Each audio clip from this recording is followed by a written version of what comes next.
Waraanni bilisummaa Oromoo Waboon zoonii giddugala Oromiyaa booji'amtoota loltoota mootummaa ji'oota dheeraaf haaromsa kennaafii ture gara maatii isaaniitti deebisaa jiraachuu gabaase. Humni bilisummaa Oromoo Waboon zoonii Kaabaa Ona Harxummaa Fursee fi Baateetti, zoonii giddugala Oromiyaa Ona Giraar Jaarsootti, zoonii Lixaa Ona Saassiggaatti tarkaanfii laalessaa diina irratti fudhateen injifannoo argachuu hoogganoonni zooniilee beeksisan. Harri eebila 26 bara 2026 ashamaa akkam jirtu kabajamtoota dhaggeeffattoota keenya kun sagalee qeerroo bilisummaa Oromooti. Injifannoo irree fi gaachanni saba Oromoo Waboon zooniilee Oromiyaa garaagaraa keessatti galmeessan kan isinitti himnu ta'a. Hanga dhuma sagantaa keenyaatti nu waliin turaan affeerraa keenya.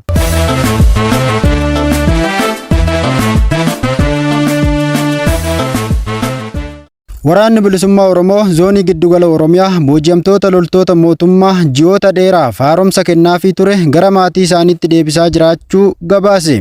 Zoonii giddugala Oromiyaa keessatti waraanni bilisummaa Oromoo loltoota mootummaa Biltsiginnaa dirree lolaa irratti booji'ee ture hundaaf gatii geejjibaa fi uffata siivilii barbaachisu guutuun kennee gara maatii isaaniitti akka deebi'an taasisuun ibsameera. Odeeffannoon qondaalota Waboo zoonii giddugalaa irraa argame akka mul'isutti booji'amtoonni kunneen yeroo dheeraaf leenjii hubannoo fi haaromsa sammuu fudhachaa turaniiru. Tarkaanfiin kun haala seera yookiin mirga booji'amaa idil-addunyaa jabeessuuf kan kaayyeffate ta'uun isaas ibsameera. Dabalataanis yeroo loltoonni mootummaa kunneen booji'amanii turan keessatti miidhaan qaamaa, ajjeechaa, dararaa, salphinaa fi hacuuccaan akka isaan hin muudanne himan. Booji'amtoonni kun nyaata gahaa, bishaan qulqulluu fi bakka jireenyaa mijataa argachuu isaanii akkasumas namoonni dhukkubsatan tajaajila fayyaa akka argatan ibsaniiru. Ragaan viidiyoo irratti maxxanfames haala kana kan deeggaru akka ta'e ifoomeera. Hooggantoonni zoonii giddugala Oromiyaa akka ibsanitti booji'amtoonni kunneen yeroo turtii isaanii keessatti maatii isaanii bilbilaan qunnamaa turaniiru. Kanaaf yeroo gara maatii isaanii deebi'anittis sodaa fi yaaddoo malee nagaan akka gahuu danda'an dubbataniiru. Tarkaanfiin kun haala waraanaa keessatti mirga namoomaa eegsisuu fi walhubannoo uumuuf shoora olaanaa qabaachuu akka danda'u irratti yaadni bal'aan kennameera. Humni bilisummaa Oromoo Waboon zoonii Kaabaa godina Walloo Aanaa Harxummaa Fursee bakka addaa Raasaa Harruuqqee jedhamutti eebila 23 bara 2026 loltoota PP fi kaabinoota baattee Raasaa irraa gara magaalaa Qiciicootti konkolaataan fiigaa turte hatta itti daaraa botoroo godheera. Tarkaanfii kanaan qondaalli olaanaa poolisii Saajin Salamoon Tafarraa jedhamuu fi itti gaafatamaa aanichaa kan ta'e obbo Yuusuf Mohammad dabalatee hedduun isaanii battalatti kan du'an yoo ta'u konkolaataan isaan ittiin fiigaa turanis ibiddaan akka barbadoofte qondaalli Waboo zoonichaa beeksisaniiru. Dabalataan godinuma kana aanaa baatee bakka addaa Ulaa jedhamutti loltoota mootummaa uummata nagaa maqaa gibiraan hiraarsituu irratti tarkaanfii laalessaa Waboon fudhateen nama maqaan isaa obbo Fiqaaduu jedhamu dabalatee loltoota sirna PP battalatti du'aan adabuu beeksiseera.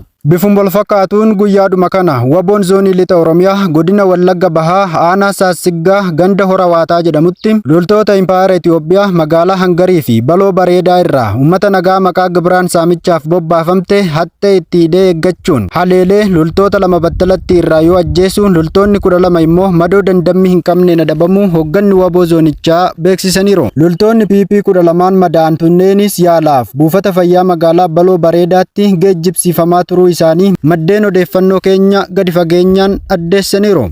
Haalum kanaan Waboon zoonii giddugala Oromiyaa godina Shawaa Kaabaa Ona Giraar Jaarsoo bulchiinsa magaalaa Fiichee ganda Torbanashee keessatti eebila 22 bara 2026 tarkaanfii laalessaa humnoota mootummaa irratti fudhateen injifannoo argachuu beeksise. Tarkaanfii fudhatame kanaanis itti aanaan kaantibaa magaalaa Fiichee madoo cimaan kan adabame yoo ta'u poolisoonni 3 fi milishoonni 2 immoo battalatti du'uun isaanii qondaalota Waboo zoonichaan ifoomeera. Uummanni Oromoo tarkaanfilee zooniilee Oromiyaa bakkoota garaagaraatti fudhatamuun injifannoolee argamsiisan kana gammachuun simatanii hanga uummanni Oromoo bilisa bahuttii fi hanga biyyi Oromiyaa walaba ta'utti waan danda'aniin waraana bilisummaa Oromoo cinaa dhaabbachuuf qophii ta'uu isaanii ibsaniiru. Kabajamtoota dhaggeeffattoota keenya oduun injifannoo gooticha waraana bilisummaa Oromoo kan ammaaf isin dhageessifne kana fakkaata. Hanga qophii birootiin walitti deebinutti turtii gaarii qabaadhaa.